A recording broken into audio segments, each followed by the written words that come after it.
Young mother is frightened by threat of lost custody. Dear Abby, I am 22 years old and have been married 17 months. Derek and I have a 23-month-old son. Derek hasn't worked for about a year and refuses to help support our family. He also belittles me whenever he talks to me. I am not happy in this marriage, but I am not sure what to do about it. On our honeymoon, Derek told me if I ever divorced him, that he'd make sure he would get custody of our son. And his mom already said that she would tell the judge that I was an unfit mother. My son is my world, Abby. He doesn't even let his daddy hold him, so I know he wouldn't be better off with Derek. But because I am on disability, I don't know if I have a good chance of getting custody if I leave. I don't feel Derek loves me or my son. What should I do? Stick it out with my husband or take the chance of losing my son?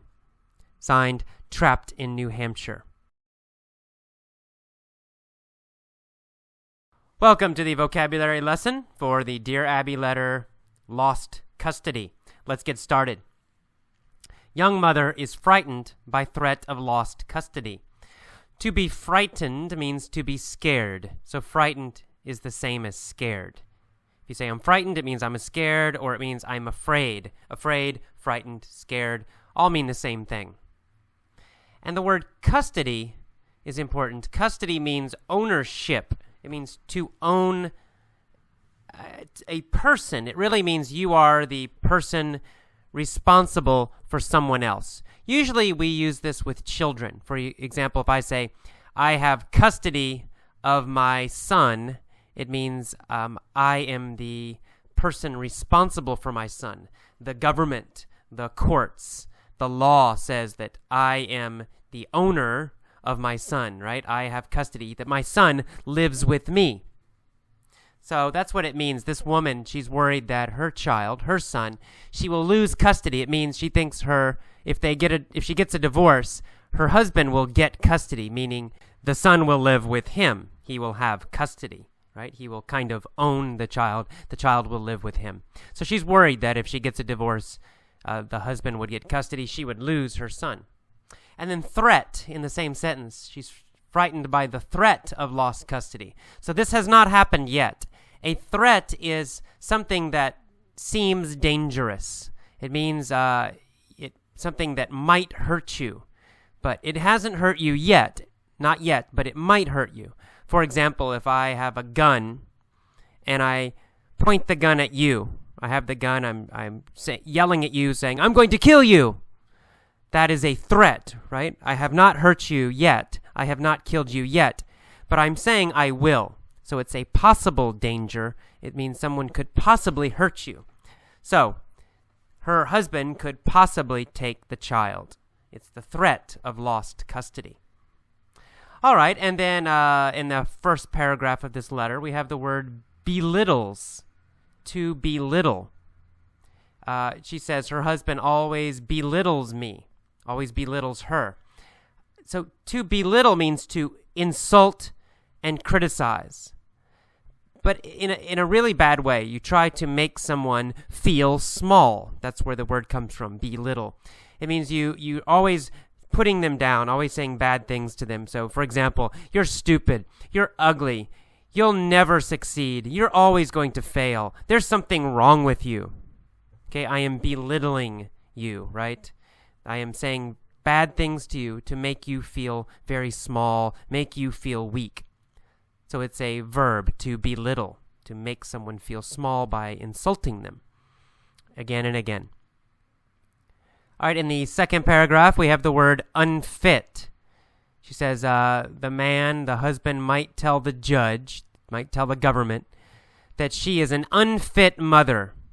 Unfit means not good enough to be something. So an unfit mother means a mother who's not good enough to be a mom, right? She should not be a mother. She cannot take care of her children. She's unfit. She's not good enough. She can't do the job. If you say he is an unfit teacher, it means he's not good enough to teach. He should not teach. Now, this is a very strong word. So it doesn't mean bad. It's stronger than bad. If you say he is a bad teacher, it means maybe he's boring or maybe he's not very good, but unfit is more than that. Unfit means terrible, terrible, terrible, should not be a teacher at all, right? Does not have the skills. Maybe he never went to college. Maybe he doesn't know the subject at all. That's why we would say he is unfit. So an unfit mother, it's not just a bad mother, it's a mother who cannot take care of her child at all. All right, and then in the next paragraph, we have the phrase, to be better off. She says, I know my son won't be better off with my husband. Won't be better off. To be better off to me means to have a better situation or to have a better life, right? It can also have the idea of to have an improved life. Improved. So she's saying she doesn't think her son would have a better life with her husband. She thinks he would not be better off with the husband, not have a better life. In that same paragraph, we see the phrase, on disability. On disability. Now, disability means exactly what it says. Ability means you can do something, right? Some skill or something you can do. Disability means something you cannot do. Usually we use this word for something physical. For example, if I'm in a wheelchair, it means I cannot walk, right? I don't have the ability to walk. I have a disability. I can't walk. I have a disability. Or if I'm blind, I can't see, then I'd say I have a disability. But this phrase, to be on disability, is a little different. Now she's talking about a government program. Disability. The American government pays money to people who have problems, physical problems. Maybe they can't work. So the government will give them money every month. And that program, the government program, is called disability. That's the kind of casual name for it. So to be on disability means you get a check from the government because you have some kind of problem. Now, it might be a big problem, very serious, or it might actually be something fairly small. We don't know. In this letter, we don't know if it's serious or not. But anyway, she's getting a check from the government because of some physical problem or illness or something like that. And then finally, in the last little paragraph, she asks Abby, should I stick it out with my husband? Should I stick it out? To stick it out means to stay. It means to continue doing something. For example, I'm going to stick it out at my job. That means I'm going to continue working my job. Now, stick it out, we use it in situations that are difficult or unpleasant, not fun, right? So if you stick out a job, if you say, I'm going to stick it out at my job, it has the idea that your job is not fun, right? You don't like your job, but you will continue doing it anyway. So she doesn't really like her husband, but she's asking, should I stick it out with my husband? Meaning, okay, she doesn't enjoy her husband, she doesn't like him, but maybe she should keep trying anyway. Maybe she should stay with him and continue with him anyway. So stick it out, to continue with a situation that is not easy or that is unpleasant. And finally, she signs this, trapped in New Hampshire. New Hampshire is a state. It's a part of the United States in the northeast part of the country. To be trapped means you can't leave, right? It means you're stuck. You are, for example, if I say, I'm trapped in my room, it means my door is locked and I cannot get out. I cannot leave my room. I'm trapped in the room. So to be trapped in a job means you're in the job, but you can't leave the job. Maybe you can't find a new one. But you need money, so you can't leave the job. You're trapped in the job. She feels trapped in her marriage.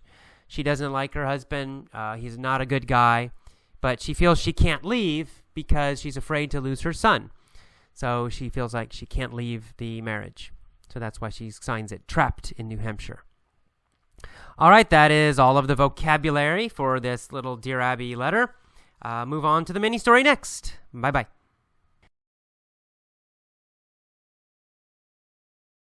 It's time for the mini story for the lost custody lesson.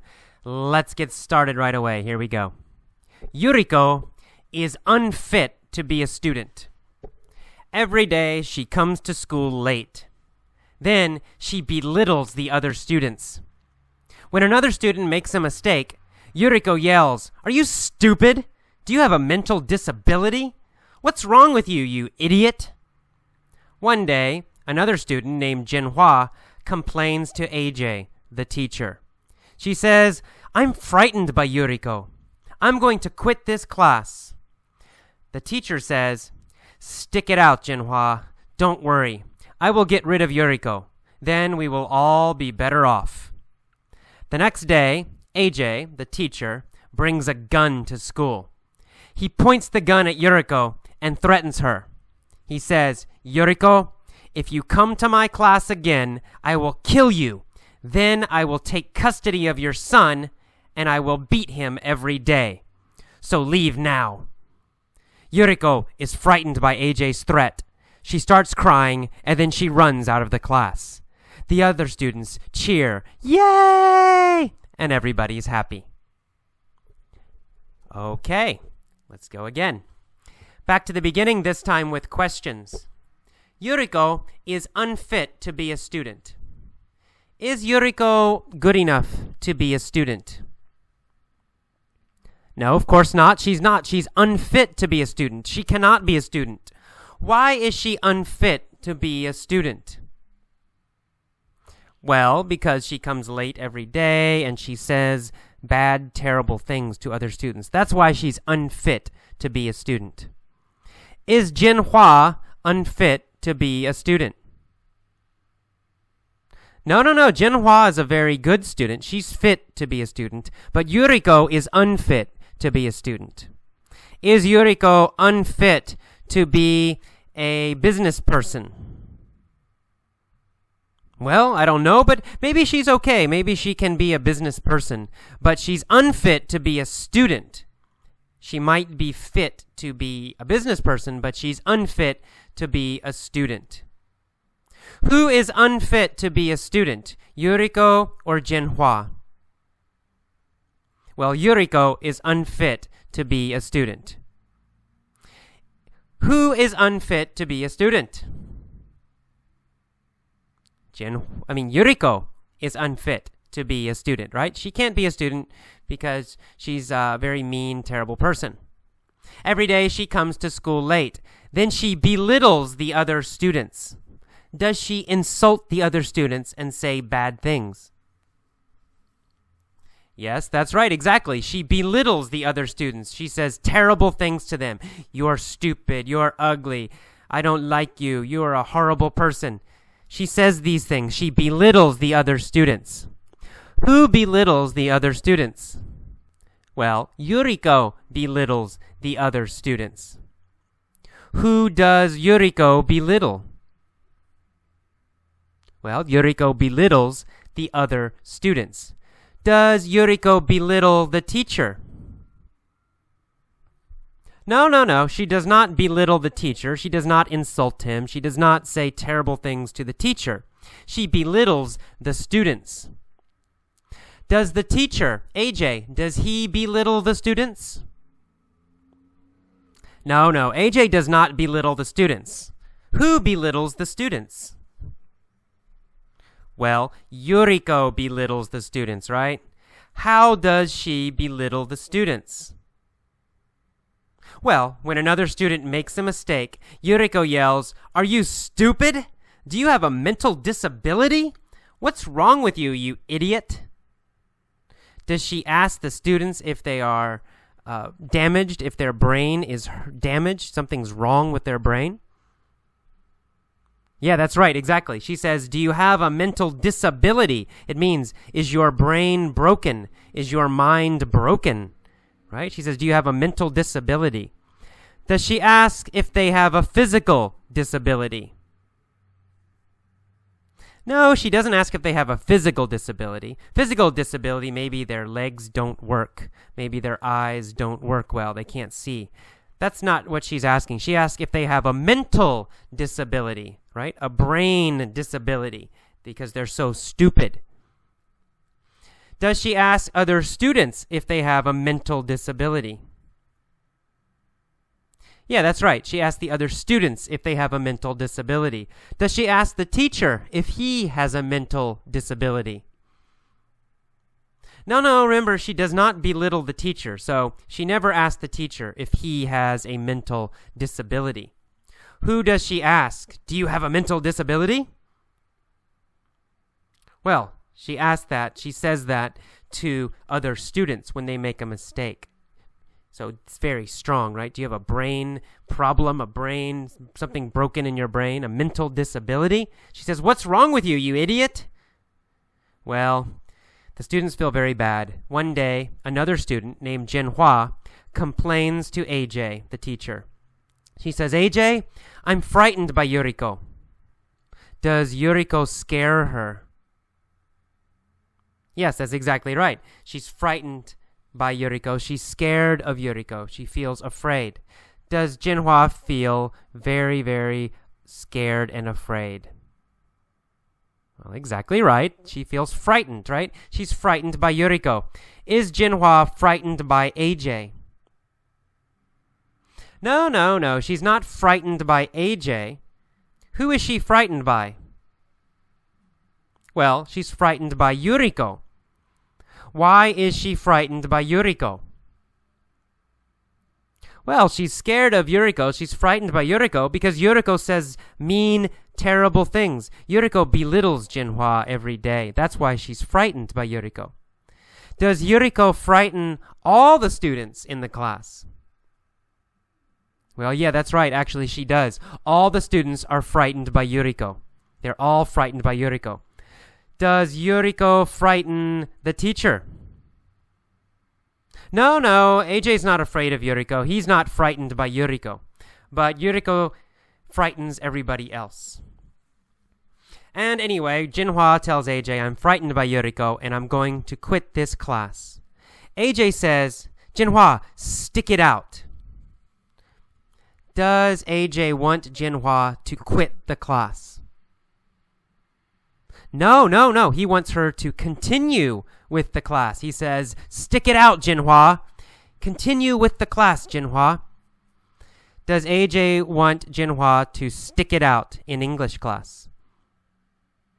Yeah, that's right. He wants her to continue with English class. He wants her to stick it out in English class.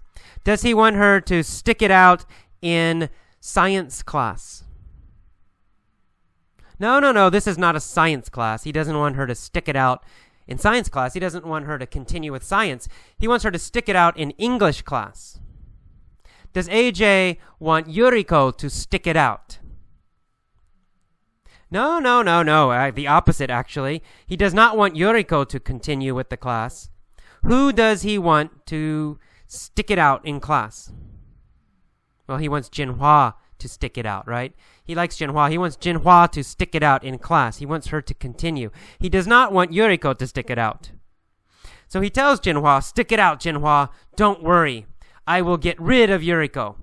Then we will all be better off." Is he going to make Yuriko leave the class? Yeah, that's right. He's going to get rid of Yuriko.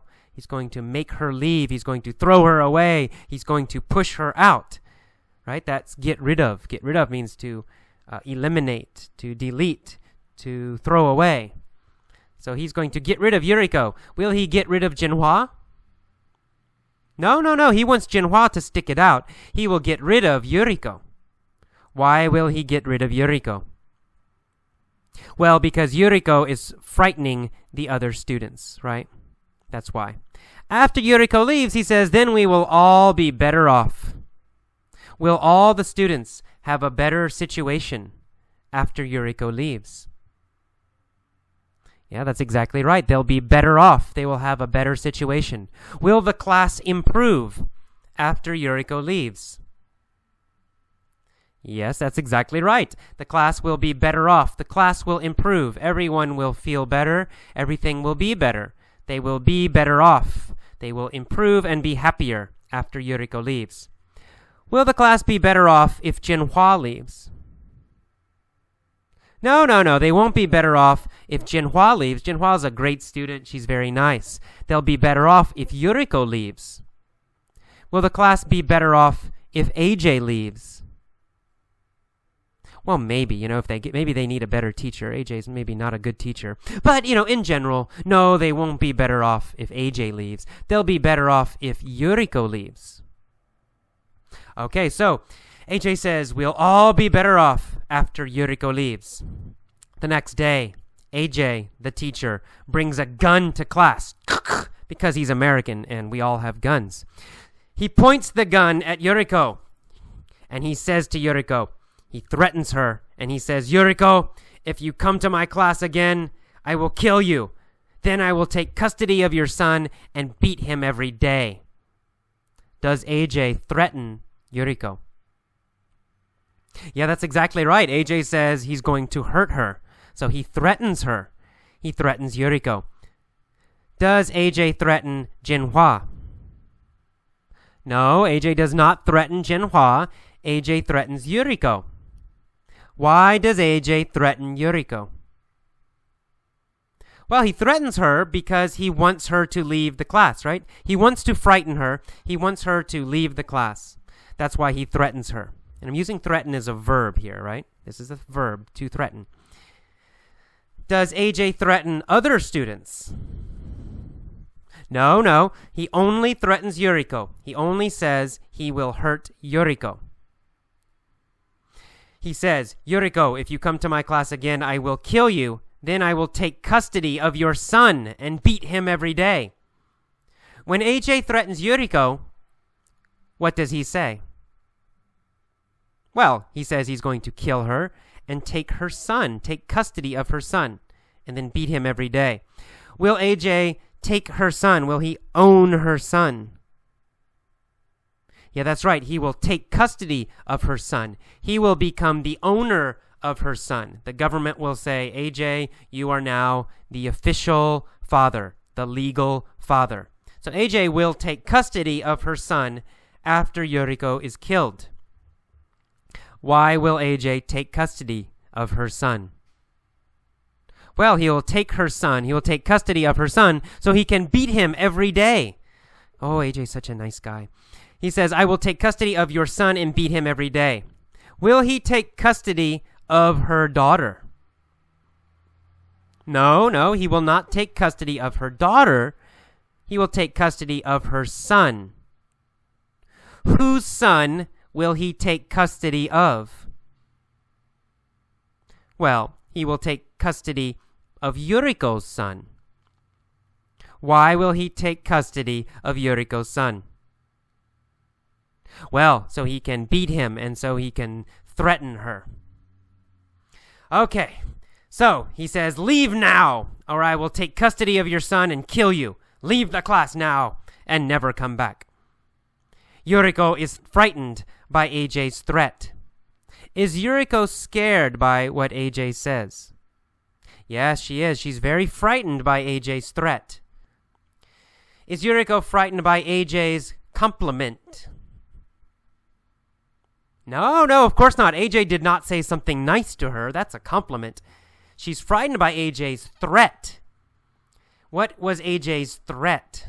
Now it's a noun, right? Threat this time is a noun. Well, AJ's threat was, he said he would kill her and take her son. That was AJ's threat. That's the dangerous thing AJ said he will do. Okay, AJ's threat. Was it frightening? Was it scary? Now I'm using frightening as an adjective. Yeah, AJ's threat was frightening. So Yuriko was frightened. Right? AJ's threat was frightening. So Yuriko felt frightened. Frightened is a feeling. Frightening describes a situation or a thing. So AJ's threat was very frightening. Very scary. Okay. So after AJ's threat, what does Yuriko do? Well, after AJ's threat, after she hears AJ's threat, Yuriko starts to cry. Oh, no, please don't hurt me. Then she runs out of the class, and all the other students cheer. Yay, we're happy. All right, good. One more time. This time I'll pause after the key phrases. Yuriko is unfit to be a student. Good. Yuriko is unfit to be a student. Every day she comes to school. Then she belittles the other students. Then she belittles the other students. When another student makes a mistake, Yuriko yells, "Are you stupid? Do you have a mental disability? Do you have a mental disability? What's wrong with you, you idiot?" One day, another student named Jinhua complains to AJ, the teacher. She says, "I'm frightened by Yuriko. I'm frightened by Yuriko. I'm going to quit this class." The teacher says, "Stick it out, Jinhua. Stick it out, Jinhua. Don't worry, I will get rid of Yuriko. Then we will all be better off. Then we will all be better off." The next day, AJ brings a gun to school. He points the gun at Yuriko and threatens her. He points the gun at Yuriko and threatens her. "Yuriko, if you come to my class again, I will kill you, and then I'll take custody of your son. And then I'll take custody of your son. And I will beat him every day, so leave now."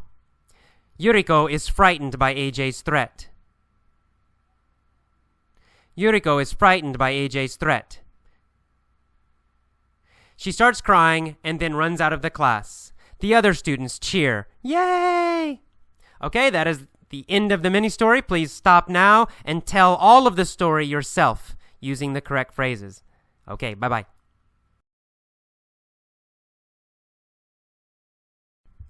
Okay, this is the point of view mini-stories for lost custody. Let's get started. First one with the phrase 20 years ago. 20 years ago, there was a student named Yuriko. She was unfit to be a student. Every day she came to school late. Then she belittled the other students. When another student made a mistake, Yuriko yelled, "Are you stupid? Do you have a mental disability? What's wrong with you, you idiot?" One day, another student named Jinhua complained to AJ, the teacher. She said, "I'm frightened by Yuriko. I'm going to quit this class." The teacher said, "Stick it out, Jinhua. Don't worry. I will get rid of Yuriko. Then we will all be better off." The next day, AJ, the teacher, brought a gun to class. He pointed the gun at Yuriko and threatened her. He said, "Yuriko, if you come to my class again, I will kill you, and then I will take custody of your son and beat him every day. So leave now." Yuriko was frightened by AJ's threat. She started to cry. Then she ran out of the class. The other students cheered. Yay! Yuriko's gone! Okay, the next version begins with since January. Since January, there has been a new student in AJ's class. Her name is Yuriko. Yuriko is unfit to be a student. Every day she has come to school late. Then she has belittled the other students. When another student has made a mistake, Yuriko has always yelled, "Are you stupid? Do you have a mental disability? What's wrong with you, you idiot?" Well, one day, another student named Jinhua complained to AJ, the teacher. She said, "I'm frightened by Yuriko. I'm going to quit this class." The teacher said, "Stick it out, Jinhua. Don't worry. I'll get rid of Yuriko. Then we'll all be better off." The next day, AJ brought a gun to school. He pointed the gun at Yuriko and threatened her. He said, "Yuriko, if you come to my class again, I will kill you, and then I'll take custody of your son and beat him every day. So leave now." Yuriko was frightened by AJ's threat. She started crying, and then she ran out of the class. The other students cheered. Yay! Okay, you'll notice that in the beginning there, I used the have, she has come to school, she has belittled the other students, because those are things she did every day, starting in January up until now. But I said Yuriko is unfit to be a student. I said that because that's a general statement about her that's always true, past, present, and probably in the future too. So I used the present tense in that one. And then I switched to the past. I said, one day, another student named Jianhua. And now we're describing one thing that happened. It already happened. It's totally finished. So that's when I switched to simple past again.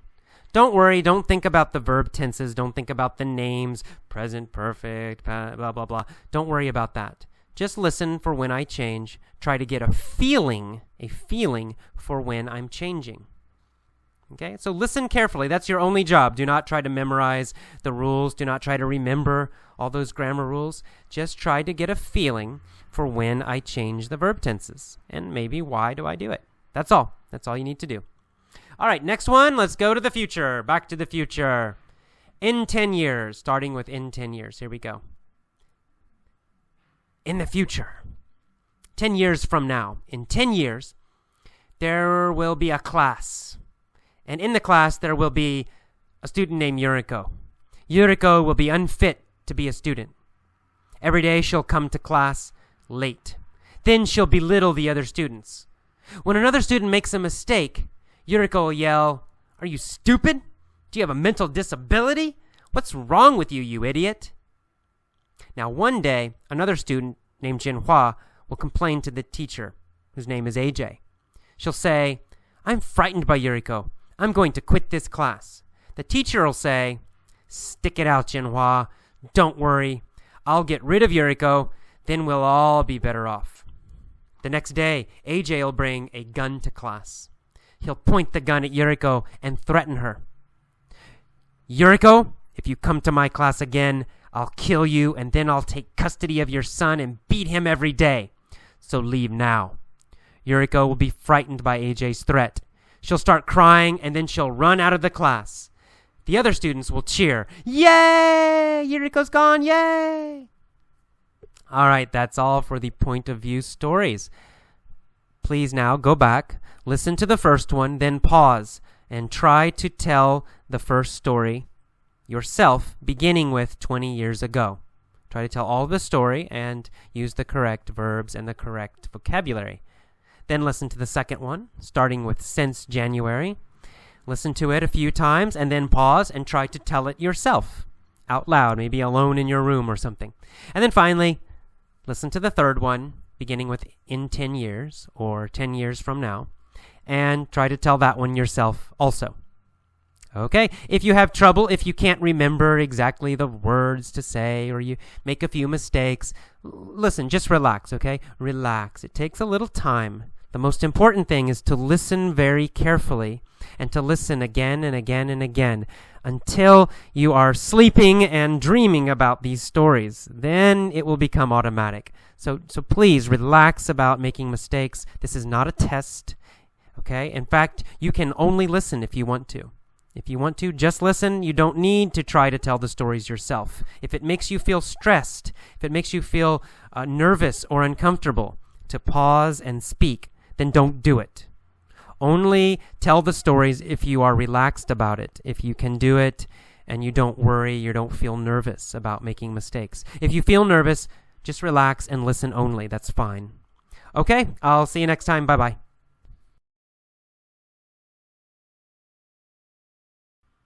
Okay, this is the commentary for Lost Custody, the Dear Abby letter. This is an interesting letter. It reminds me of my old social work days before I became an English teacher. I was a social worker, and I had various jobs. I worked with runaway teenagers, homeless teenagers for a while. And I also worked for a short time in a government agency that would deal with custody, right? We would investigate children who had been abused and decide, should the parents have custody or should the government take custody or should someone else have custody. To be honest, I hated that job and I quit pretty quickly. I did not last very long in that job. It was a horrible job. But now I did have some other very nice social work jobs. In general, social work was fine, but that job in particular was pretty terrible, as you can imagine. A lot of terrible situations for the children, and sometimes I didn't agree. I didn't think that the government should take custody of some of the children. Anyway, it really kind of a terrible situation. But anyway, in this letter, we've got this mother, young mother, and she's worried about losing custody of her child, her son. Now, some of the people who write Dear Abby, you will see, they're a little strange. Sometimes the letters, they're kind of funny too, actually, sometimes. It's a little bit like watching Jerry Springer. Jerry Springer's a TV show here in America, and they get all these really crazy Americans with all these horrible, terrible problems, and they get on the show and they argue and yell at each other. Well, Dear Abby is not that bad, but there's still a little bit of that in some of these letters where you're kind of thinking, wow, these people are strange. I thought this was strange, for example, when the woman says in the second paragraph, on our honeymoon, Derek told me if I ever divorced him that he'd make sure he would get custody of our son. So that seems like a bad sign, doesn't it? They're on their honeymoon, they just got married, and already the husband's threatening her and saying he's going to take the son if they get a divorce. Also, from that sentence, I think we can realize that they already had a son when they got married. So she must have gotten pregnant and had the baby before they got married. Or else they wouldn't be talking about this on their honeymoon, right? So anyway, that's a bad sign, right? They're on the honeymoon and he's threatening her already just on the honeymoon. So, bad sign. And then his mother, the mother-in-law, also threatened her saying, I'll tell the judge that you're an unfit mother if you ever try to leave my son. So, these are warning signs to me, right? I think if I'm in a relationship and the mother-in-law's threatening me if I leave and the husband's threatening me if I leave, maybe that tells you something. Maybe this guy's not such a good guy. Maybe other women have left him many times in the past. Maybe both the husband and the mom realize he's a bad guy, and she probably will want to leave in the future. I don't know. That's what I understood when I read that second paragraph. Bad sign. Something's wrong already. And then, of course, we see that obviously there is something wrong, that the husband belittles her all the time. So, when a husband belittles his wife, that's pretty terrible. Also a bad sign, right? He's saying terrible things, insulting his wife. Obviously, this is not a good guy. Okay, so in that first paragraph, she says, Derek refuses to support his family, meaning to support your family means to make money for your family. You buy food for them, you make money, you work. We call all of that together supporting your family. So he doesn't have a job, not for a year, and he won't support his family. Okay, so strike 1, 2, 3. Now, when we say, that's a little bit of slang, you probably know, but when we say strike 1, strike 2, strike 3, that comes from baseball. It's slang in American English. And if you get 3 strikes, it means you're finished, you're out, you're gone. So these are 3 very bad signs, right? The mother-in-law's threatening, the husband's threatening, and he won't work. Okay, anyway, then she says, my son is my world, meaning my son is everything for me. He's everything in my life. I don't care about anything else. I only care about him. And the son won't let his father hold him. Hold him in his arms. That's also a bad sign. But then the woman says, because I'm on disability, I don't know if I have a chance to get custody. And then she says, what should I do? Should I stick it out with my husband, or should I take the chance of losing my son? Okay, now as a social worker, I've worked in this kind of situation in this field before. So this situation, we never know, right? With Dear Abby, we don't know the whole truth. Only one person's writing, and they don't include all the information we need to give good advice. Now, Abby doesn't care. She gives advice anyway. But, most of us would want to know more. For example, she's on disability. What does that mean? Well, because I've worked in social work, I know that disability might be something very serious, but I also know it could be something that's not serious. In the United States, some people can get disability if they have a mental problem. For example, they're very depressed. They're medically depressed. They're always depressed. Well, sometimes they get a lawyer and they can get disability. They can get money from the government because of that. Sometimes people who are alcoholics or drug addicts can get disability. They can get money from the government because they are alcoholics or drug addicts and they have a hard time working. So obviously these are not such serious physical problems.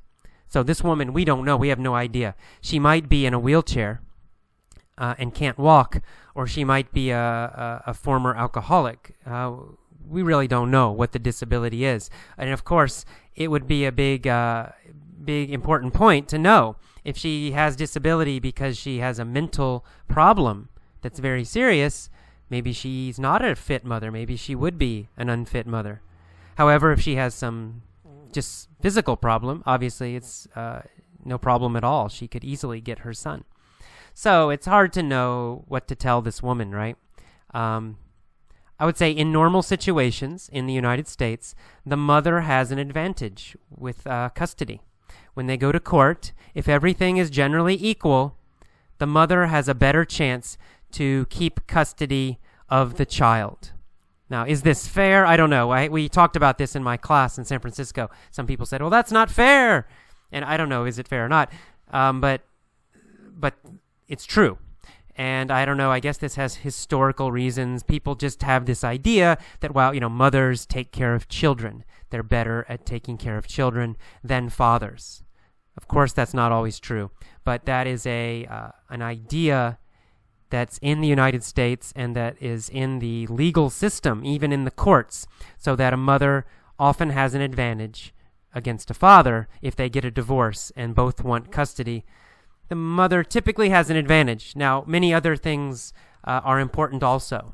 Their income, what kind of person they are, that kind of thing. So it's complicated.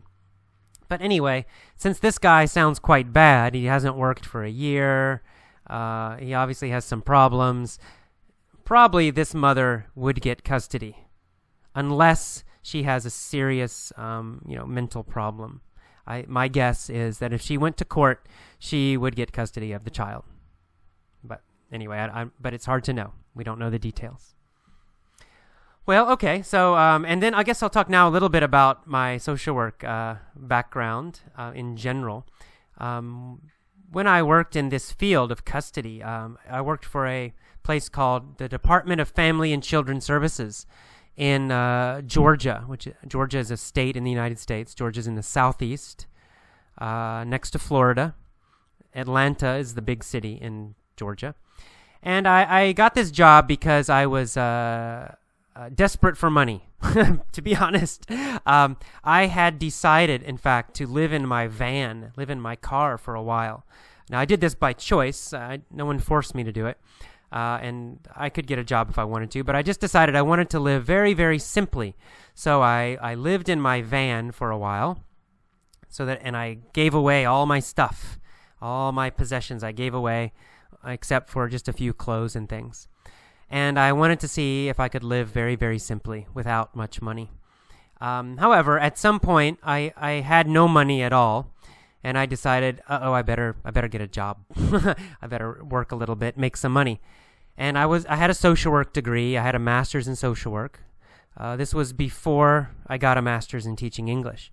So it was very easy for me to get a job in social work. And especially the government agencies always need people. So I went and I got a job at the Department of Family and Children Services. And the pay was, great since I was living so simply. The money was nice. I needed the money.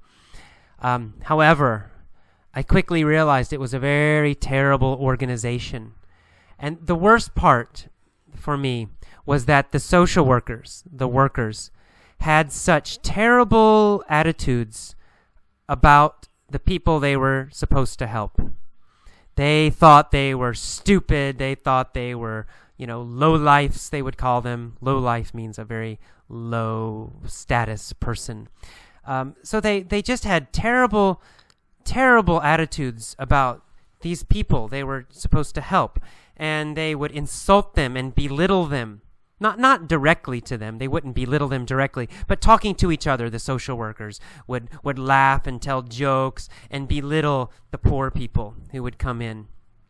And indirectly, they would belittle the poor people themselves. They didn't give them much respect. They did not give them the same respect that they gave people who had money. And this bothered me a lot, because as a social worker and as a teacher, I think that respect and equality are very, very important, and especially as a social worker, because in a social work situation, these people have some serious problems. They may have economic problems. They don't have much money. They may have physical problems. They may have mental problems.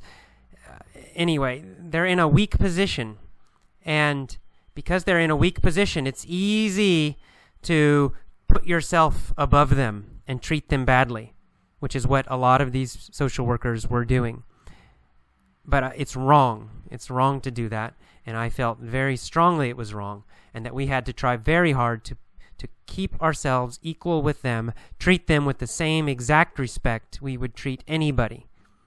You know, I feel I give the same respect to my social work clients as I would Bill Gates or the president. In fact, for the president, I'd give more respect to the clients. Anyway, so I started to have kind of arguments with the social workers. I didn't agree with a lot of their approaches, a lot of their attitudes. And finally, I decided to quit. I decided I cannot work for this kind of organization that treats people so badly, especially people who need help. So I quit the job. Eventually I left social work. And this is mostly the reason when I tell people I was a social worker, I worked in the emergency room, or I worked with homeless people. Everybody thinks, and I say, oh, I quit. It was too stressful. And everybody always thinks, oh, you quit because those people are terrible. You quit because it's hard to work with those people. But that's not true. That's not why I quit. I quit because I couldn't work with the other social workers. It was not the clients that I had problems with. Yes, the clients could be difficult, but I understood them. I understood they were having some serious life problems. And I felt respect for them because they were having such trouble and still surviving. I know that I could not survive some of those situations myself. I'm not that strong. So I had respect for my clients, even the very difficult ones. But what I could not respect were the other social workers who were so mean, so superior, so arrogant. I just found this again and again and again in many different organizations where they would treat their clients so badly. They're supposed to be helping them, but instead they're disrespecting them. And finally, I decided, I don't like this. I don't like working in these kinds of organizations. I want to help people. I do not want to belittle them. And at the same time that this was happening, I had gone abroad. I'd lived in Japan. I lived in Korea. And I realized I loved traveling. And I loved meeting people from other countries. And I became more and more interested in teaching. And I loved it. It's so much fun. Every day I would go to school and go to class. And I would meet people from other countries and learn from them. And they would learn from me. And it was just so much fun. I really loved it. And finally, I decided, this is what I really love to do. And social work's nice, but I love teaching. It's my passion, and this is what I want to do. And so I went back to school, and I got my master's degree in teaching English, and I worked in Thailand for a while and started this website, etc. Anyway, so there's my life story in a nutshell, in a very quick summary. All right, so that's all for today's commentary for the lost custody letter. More Dear Abby letters will be coming, and I hope you enjoyed this one. See you next time. Bye-bye.